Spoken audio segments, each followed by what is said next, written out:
ನಮಸ್ಕಾರ ಸ್ನೇಹಿತರೆ. ಈ ಒಂದು ವಿಡಿಯೋದಲ್ಲಿ 2025-26ನೇ ಸಾಲಿನ ಮಾಡೆಲ್ ಕ್ವೆಶ್ಚನ್ ಪೇಪರ್ ಮಾದರಿ ಪ್ರಶ್ನೆ ಪತ್ರಿಕೆ 1 ವಿಷಯ ಪ್ರಥಮ ಭಾಷೆ ಕನ್ನಡ. ಫಸ್ಟ್ ಲ್ಯಾಂಗ್ವೇಜ್ ಕನ್ನಡದ ಒಂದು ಮಾಡೆಲ್ ಕ್ವೆಶ್ಚನ್ ಪೇಪರ್ನ ಚರ್ಚೆ ಮಾಡೋಣ. ಇದರ ವಿಷಯ ಸಂಕೇತ ಬಂದು 01K ಅಂತ ಹೇಳಿ. ನಿಮಗೆ ಒಟ್ಟು ಸಮಯ 3 ಗಂಟೆ 15 ನಿಮಿಷಗಳ ಒಂದು ಕಾಲಾವಕಾಶ ಇರುತ್ತೆ. ಗರಿಷ್ಠ 100 ಅಂಕಗಳಿಗೆ ಈ ಪ್ರಶ್ನೆ ಪತ್ರಿಕೆಯನ್ನು ತಯಾರಿಸಿರುತ್ತಾರೆ. ಪರೀಕ್ಷಾರ್ಥಿಗಳಿಗಾಗಿ ಕೆಲವೊಂದಿಷ್ಟು ಸಾಮಾನ್ಯ ಸೂಚನೆಗಳನ್ನು ಕೊಟ್ಟಿದ್ದಾರೆ. ಈ ಪ್ರಶ್ನೆ ಪತ್ರಿಕೆ ಒಟ್ಟು 45 ಪ್ರಶ್ನೆಗಳನ್ನು ಹೊಂದಿರುತ್ತದೆ. ಪ್ರಶ್ನೆಗಳಿಗೆ ಕೊಟ್ಟಿರುವ ಸೂಚನೆಗಳನ್ನು ಪಾಲಿಸಲೇಬೇಕು. ಬಲಭಾಗದಲ್ಲಿ ಕೊಟ್ಟಿರುವ ಅಂಕಿಗಳು ಪ್ರಶ್ನೆಗಳಿರುವ ಪೂರ್ಣಾಂಕಗಳನ್ನು ತೋರಿಸುತ್ತದೆ.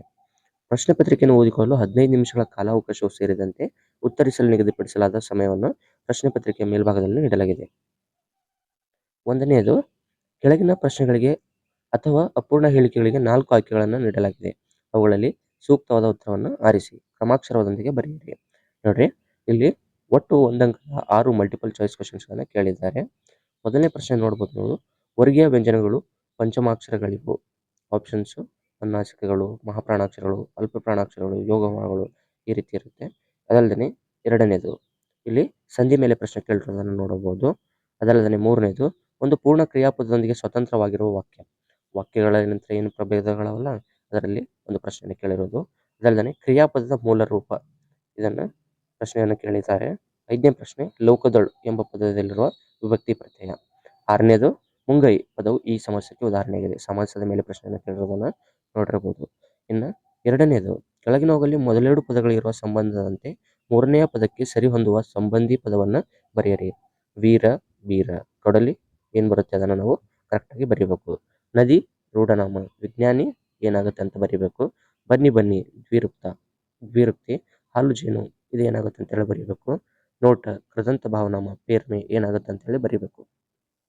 ಸೊ ಸಂಬಂಧಿಸಿ ಬರೆಯುವುದಕ್ಕೆ ಈ 2ನೇ ಪ್ರಶ್ನೆಯಲ್ಲಿ ಒಟ್ಟು 4 ಪ್ರಶ್ನೆಗಳನ್ನ ಕೇಳಿದ್ದಾರೆ. ಇನ್ನು 3ನೇ ವಿಭಾಗದಲ್ಲಿ 1 ಅಂಕದ ಪ್ರಶ್ನೆಗಳಿಗೆ ಉತ್ತರ ಬರೀಬೇಕು. ಇನ್ನು 11ನೇ ಪ್ರಶ್ನೆ, ಭಾಷೆ ಯಾವುದಕ್ಕೆ ಸಾಧನವಾಗಿದೆ. 12ನೇದು, ಶಾನುಭೋಗರು ಚಿಕ್ಕನಾಯಕನಹಳ್ಳಿಗೆ ಏಕೆ ಹೋಗಿದ್ದರು. 13ನೇದು, ಲೇಖಕರು ವರ್ಣಿಸಿದ ಲಂಡನ್ನಿನ ಪೇಟೆಯಲ್ಲಿರುವ ಸ್ಟೇಷನರಿ ಅಂಗಡಿಯ ಹೆಸರೇನು. 14ನೇದು, ಕಾಶ್ಯಪಿ ವಿದ್ಯಾಭ್ಯಾಸಕ್ಕಾಗಿ ತನ್ನ ಮಕ್ಕಳನ್ನು ಯಾರ ಬಳಿಗೆ ಕಳಿಸಿದಳು. 15ನೇ ಪ್ರಶ್ನೆ, ಹಲಗಲಿಯ ಗುರುತು ಉಳಿಯದಂತಾದದ್ದು ಏಕೆ. 16ನೇದು, ಕುಂಭಸಂಭವ ಎಂದು ಯಾರನ್ನು ಕರೆಯಲಾಗಿದೆ.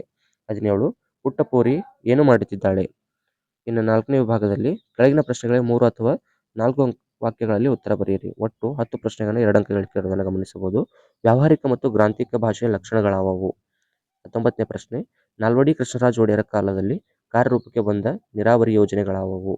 20ನೇ ಪ್ರಶ್ನೆ, ಲಂಡನ್ನಿನ ಹೆಣ್ಣು ಮಕ್ಕಳು ಯಾವ ಯಾವ ಕೆಲಸದಲ್ಲಿ ನಿಯುಕ್ತರಾಗಿರುತ್ತಾರೆ.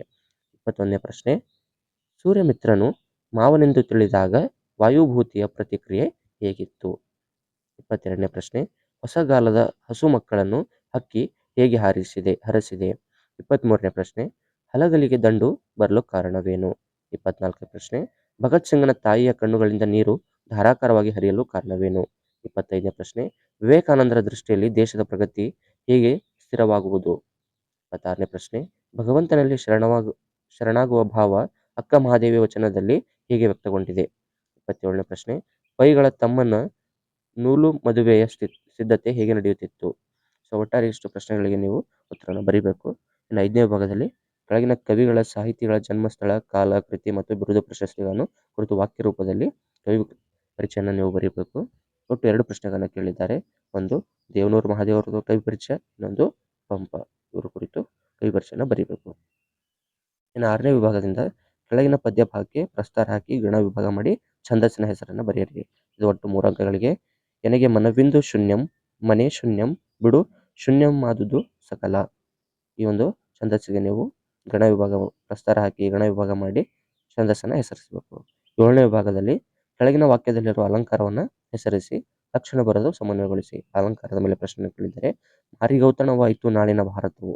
ಇದರಲ್ಲಿ ನೀವು ಅಲಂಕಾರವನ್ನು ಹೆಸರಿಸಿ ಅದಲ್ಲದೆ ಲಕ್ಷಣ ಬರೆದು ಸಮನ್ವಯಗೊಳಿಸಬೇಕು. ಉಪಮೇಯ ಉಪಮಾನ ಎಲ್ಲ ಕುರಿತು ಬರೆದು.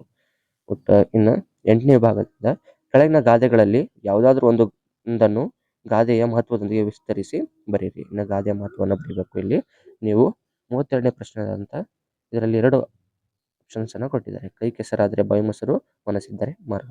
ಇದನ್ನು ಸವಿಸ್ತಾರವಾಗಿ ನೀವು ಉತ್ತರಿಸಬಹುದು. ಇನ್ನು 9ನೇ ವಿಭಾಗದಿಂದ ಕೆಳಗಿನ ವಾಕ್ಯ ಅಥವಾ ಹೇಳಿಕೆಗಳಿಗೆ ಸಂದರ್ಭ ಮತ್ತು ಸ್ವಾರಸ್ಯಗಳನ್ನು ಬರೆಯಿರಿ. ಇಲ್ಲಿ 6 ಪ್ರಶ್ನೆಗಳನ್ನ ಒಟ್ಟು 3 ಅಂಕಗಳಿಗೆ ಕೇಳಿದನ್ನು ನೋಡಬಹುದು.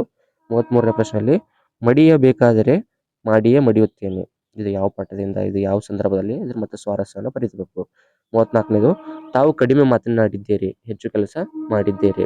ಇನ್ನು 35ನೇ ಪ್ರಶ್ನೆ, ಯುದ್ಧಕ್ಕೆ ಹೋದ ತನ್ನ ಮಗನ ಕಣ್ಣುಗಳಂತೆಯೇ ಇವೆಯಲ್ಲ. ಇನ್ನು 36ನೇ ಪ್ರಶ್ನೆ, ತೇಲಿಸಿ ಮುಳುಗಿಸಿ ಕಂಡ ಖಂಡಗಳ. ಇನ್ನು 37ನೇ ಪ್ರಶ್ನೆ, ದಿನಪಸುತನಂ ಕೊಲಿಸಿದ ನೊಡನೆ ಮತ್ತೆ ಪದುವಾಳ್ದ ಪೆನೆ. ಈ ಒಂದು ಪ್ರಶ್ನೆಯನ್ನ ಸಂದರ್ಭ ಬರೀಬೇಕು. 38ನೇದು, ಹಕ್ಕಿಯ ಕೊರಲಿಂಪು ಹಸರು. ಇವುಗಳಿಗೆಲ್ಲ ಸಂದರ್ಭ ಮತ್ತು ಸ್ವಾರಸ್ಯ ಬರೆದು ಉತ್ತರಿಸಬೇಕು ನೀವು. 10ನೇ ಭಾಗದಿಂದ ಕೆಳಗಿನ ಪದ್ಯ ಭಾಗವನ್ನು ಪೂರ್ಣಗೊಳಿಸಿ ಪ್ರಶ್ನೆ ಇದೆ.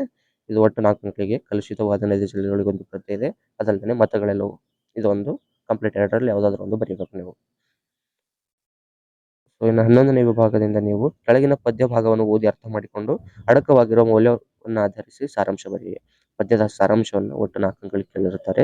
ಇದರಲ್ಲಿ ನೀವು ಬರೆಯುವಾಗ ಸ್ವಲ್ಪ ಕವಿ ಕೃತಿಕಾರರ ಹೆಸರನ್ನು ಹಾಕಿ ಯಾವ ಸಂಕಲನ ಆಯ್ದುಕೊಂಡಿದ್ದಾರೆ ಅಂತ ಬರೆದು ಹೇಳಿ ಸ್ಟಾರ್ಟ್ ಮಾಡಿದ್ರೆ ಸ್ವಲ್ಪ ಚೆನ್ನಾಗಿರುತ್ತೆ. ಮಾರಿ ಗೌತಣವಾಯಿತು ನಾಳಿನ ಭಾರತವು ಚತುರಂಗ ಬಲದಲ್ಲಿ, ಕೌರವನ ಋಣ ಹಿಂಗ ರಣದಲ್ಲಿ, ಶುಭಕೋಟಿಯನ್ನು ತೀರಿಸಿಯೇ ಪತಿಯ ಅವಸರಕ್ಕೆ, ಶರೀರವನ್ನು ನೂಕುವೆನು ನಿನ್ನೆ ವೀರಶೈವರ ನೋಯಿಸನು ರಾಜೀವ ಸಕನಾಣೆ ಅಂತೇಳಿ ಇದೊಂದು ಪದ್ಯ ಭಾಗದಿಂದ ನಿಮಗೆ ಸಾರಾಂಶನ ಕೇಳಿದ್ದಾರೆ. 12ನೇ ವಿಭಾಗದಿಂದ ಕೆಳಗಿನ ಪ್ರಶ್ನೆಗಳಿಗೆ 8 ಅಥವಾ 10 ವಾಕ್ಯಗಳಲ್ಲಿ ಉತ್ತರ ಬರೆಯಿರಿ. ಒಟ್ಟು 2 ಪ್ರಶ್ನೆಗಳನ್ನು 4 ಅಂಕಗಳಿಗೆ ಕೇಳಿದ್ದಾರೆ.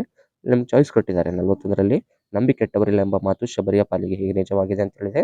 ಇದರಲ್ಲಿ ಅಥವಾ ಆರ್ ಕ್ವಶನ್, ಶಬರಿಯ ಚಿಂತೆ ಹಿಂಗಿ ಹೋದ ಸಂದರ್ಭದ ಸ್ವಾರಸ್ಯವನ್ನು ವಿವರಿಸಿ. ಎರಡರಲ್ಲಿ ಯಾವುದಾದ್ರೂ ನಿಮ್ಗೆ ಚೆನ್ನಾಗಿರುವ ಉತ್ತರ ಬರೋದು ಅಂತ ಪ್ರಶ್ನೆಗೆ ಉತ್ತರಿಸಿ. ಇನ್ನು 42ನೇದಲ್ಲಿ ಲವನು ಯಜ್ಞಾಶ್ವವನ್ನು ಕಟ್ಟಲು ಕಾರಣವೇನು, ಅಥವಾ ಲವನಲ್ಲಿದ್ದ ಶಾಸ್ತ್ರಗುಣ ವೀರಲವ ಪದ್ಯದಲ್ಲಿ ವ್ಯಕ್ತಗೊಂಡಿರೋದನ್ನು ನಿಮ್ಮ ಮಾತುಗಳಲ್ಲಿ ಬರೆ. ಯಾವುದಾದ್ರೂ ನಿಮ್ಗೆ ಚೆನ್ನಾಗಿ ಬರುವುದು ಪ್ರಶ್ನೆಯನ್ನು ಆಯ್ಕೊಂಡು ಉತ್ತರಿಸಿ. ಇನ್ನು ಇಲ್ಲಿ ಕೆಳಗಿನ ಒಂದು ಗದ್ಯ ಭಾಗವನ್ನು ಮನಸ್ಸಿನಲ್ಲಿ ಓದಿಕೊಂಡು ಕೊಟ್ಟರೆ ಪ್ರಶ್ನೆಗೆ ಉತ್ತರ ಬರೆಯಿರಿ. ಇದೊಂದು ಅಪಠಿತ ಗದ್ಯ ಇರುತ್ತೆ. ಇಲ್ಲಿ ನೀವು ಚೆನ್ನಾಗಿ ನೀಟಾಗಿ ಓದ್ಕೊಂಡ್ರೆ ಅಂದ್ರೆ ಕೆಳಗಡೆ ಒಂದೆರಡು ಪ್ರಶ್ನೆ ಕೇಳಿದಿರ್ತಾರೆ ಇದೇ ಗದ್ಯದಲ್ಲಿ. ಧರ್ಮದ ರಕ್ಷಣೆಯಿಂದ ಸಿಗುವ ಲಾಭಗಳನ್ನು ತಿಳಿಸಿ. ನಿಜವಾದ ಧರ್ಮದ ಕೆಲಸಗಳಾವು. ನೀವು ಒಂದು ಸರಿ ಗದ್ಯನ ನೀಟಾಗಿ ಓದಿದ್ರೆ ಅಂದ್ರೆ ಮೇಲಿನ ಗದ್ಯದಲ್ಲಿ ನಿಮ್ಗೆ ಉತ್ತರ ಸಿಗುತ್ತೆ. ಸೊ ಅವುಗಳನ್ನೇ ನೀಟಾಗಿ 2 ಅಂಕಗಳಿಗೆ ಒಂದೊಂದು ಪ್ರಶ್ನೆ ಕೇಳಿರ್ತಾರೆ, ಚೆನ್ನಾಗಿ ಬರೀಬೇಕು. ಇನ್ನು ಕೆಳಗಿನ ಯಾವುದಾದ್ರೂ ಒಂದು ಕೊಟ್ಟಿರೋ ಮಾಹಿತಿಯನ್ನು ಆಧರಿಸಿ ಪತ್ರ ಬರೀಬೇಕು. ಇನ್ನು ಪತ್ರ ಲೆಟರ್ ರೈಟಿಂಗ್ ಐತಿ ನಿಮ್ಗೆ 5 ಅಂಕಗಳಿಗೆ ಕೇಳಿರ್ತಾರೆ. ಇದರಲ್ಲಿ 2 ಆಯ್ಕೆ ಇವೆ ನಿಮಗೆ. ನಿಮ್ಮನ್ನು ಚಿಕ್ಕಮಗಳೂರು ಜಿಲ್ಲೆಯ ಕೊಪ್ಪಳ ತಾಲೂಕಿನ ಗುಡ್ಡೆತೋಟ ಗ್ರಾಮದ ನಿವಾಸಿ ಅನ್ನಪೂರ್ಣ ಎಂದು ಭಾವಿಸಿಕೊಂಡು ಗ್ರಾಮದಲ್ಲಿ ಸರ್ಕಾರಿ ಪದವಿ ಪೂರ್ವ ಕಾಲೇಜು ಆರಂಭಿಸುವಂತೆ ಕೋರಿ ಶಿಕ್ಷಣ ಸಚಿವರಿಗೆ ಒಂದು ಪತ್ರವನ್ನು ಬರೆದು ಹೊಂದಿದೆ. ಅದಲ್ಲದೆ ಅಥವಾ ನಿಮ್ಮನ್ನು ಹಾಸನದ ಸರ್ಕಾರಿ ಪ್ರೌಢಶಾಲೆಯ ವಿದ್ಯಾರ್ಥಿ ಮೋಹನ್ ಎಂದು ಭಾವಿಸಿಕೊಂಡು ಪಾಲಕರ ಸಭೆಗೆ ಆಹ್ವಾನಿಸಿ ಶಿವಮೊಗ್ಗದಲ್ಲಿ ವಾಸವಾಗಿರುವ ಶಾರದಾ ಎಂಬ ಹೆಸರಿನ ತಾಯಿಗೆ ಪತ್ರವನ್ನು ಬರೆಯಬೇಕು. ಇಲ್ಲಿ ಕೊಟ್ಟಿರುವಂತಹ ಹೆಸರು ಊರುಗಳನ್ನೇ ನೀವು ಬಳಸ್ಕೊಳ್ಳಿ. ಕೆಲವೊಂದ್ಸಲ ಏನಾಗುತ್ತೆ ಅಂದ್ರೆ ನಮಗೆ ಪತ್ರ ಬರೆದು ನಮ್ಮ ಹೆಸರು ಬರೆಯುವಂಥ ಅಭ್ಯಾಸ ಆಗಿರುತ್ತೆ. ಬಟ್ ಆಲ್ಮೋಸ್ಟ್ ಆ ಮಿಸ್ಟೇಕನ್ನು ಮಾಡಕ್ಕೆ ಹೋಗಬೇಡಿ ಅಂತ ಹೇಳಿ. ಅದಲ್ಲದೆ ಚೆನ್ನಾಗಿ ಒಂದು ನೀಟಾಗಿ ಇಲ್ಲಿ ಕೊಟ್ಟಿರುವಂಥ ಹೆಸರನ್ನು ಬಳಸ್ಕೊಂಡು ಕರೆಕ್ಟಾಗಿ ಮಾಹಿತಿಯನ್ನು ಆಧರಿಸಿ ಪತ್ರವನ್ನು ಬರೀಬೇಕು ನೀವು. ಇನ್ನು ಕೆಳಗಿನ ಯಾವುದಾದ್ರೂ ಒಂದು ವಿಷಯಕ್ಕೆ 15 ವಾಕ್ಯಗಳಿಗೆ ಕಡಿಮೆ ಇಲ್ಲದಂತೆ ಪ್ರಬಂಧ ಬರೀಬೇಕು ನೀವು. ಇಲ್ಲಿ 2 ಪ್ರಶ್ನೆಗಳನ್ನ ಆಯ್ಕೆ ಒಳಗೆ ಕೊಟ್ಟಿದ್ದಾರೆ ನಿಮಗೆ. ಅದರಲ್ಲಿ ಯಾವುದೋ ಒಂದು ಆಯ್ಕೆ ಮಾಡ್ಕೊಂಡು ಬರೀಬೇಕು. ರಾಷ್ಟ್ರೀಯ ಹಬ್ಬಗಳ ಮಹತ್ವ ಅಥವಾ ಕನ್ನಡ ಭಾಷೆಯ ಬೆಳವಣಿಗೆ ಮತ್ತು ಸವಾಲುಗಳು. ಇಲ್ಲಿ ಪ್ರಬಂಧದಲ್ಲಿ ನೀವು ಪ್ರಸ್ತಾವನೆ ಇರ್ಬೋದು, ಅದಲ್ಲದೆ ವಿಷಯ ವಿವರಣೆ ಇರ್ಬೋದು, ಉಪಸಂಹಾರ ನೀಟಾಗಿ ಅಚ್ಚುಕಟ್ಟಾಗಿ